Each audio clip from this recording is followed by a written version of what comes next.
advanced through their ranks, cutting them down with impunity. Saphira waded into the fray to his left, while to his right, Arya was a blur of motion, every swing of her sword signaling death for another servant of the Empire. When Eragon spun around to evade a pair of spears, he saw the fur-covered elf Bloodgarm close behind, as well as the 11 other elves who guarded him and Saphira. Farther back, the Varden poured into the courtyard through the gap in the castle's outer wall, but they refrained from attacking. It was too dangerous to go anywhere near Saphira. Neither she nor Eragon, nor the elves, required assistance in disposing of the soldiers. Then a hail of black-fletched arrows fell, killing or injuring many of the soldiers.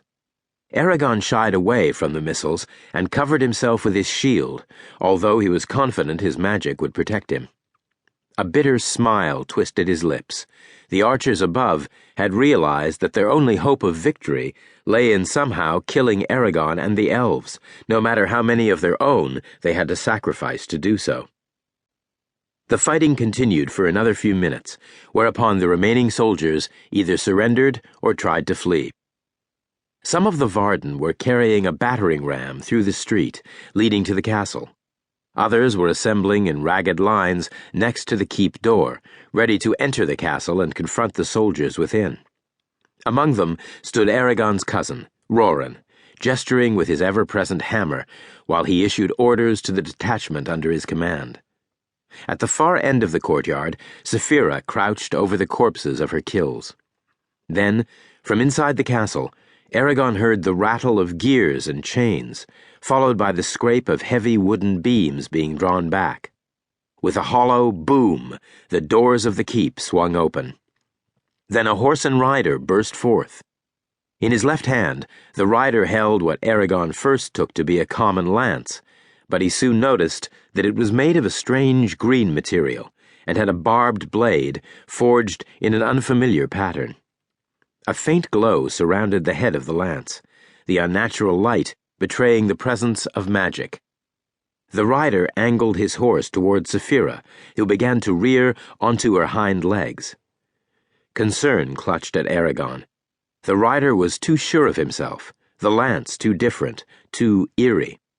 Though her wards ought to protect her, Eragon was certain Saphira was in mortal danger. "I won't be able to reach her in time," he realized. Withdrawing into himself, Eragon reviewed a half-dozen words from the ancient language and composed a simple spell to stop the galloping warhorse in his tracks.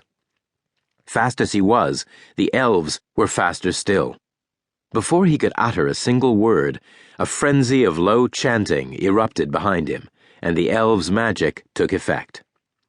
The mosaic in front of the horse stirred and shifted, and a long rift opened up in the ground, a gaping crevice of uncertain depth.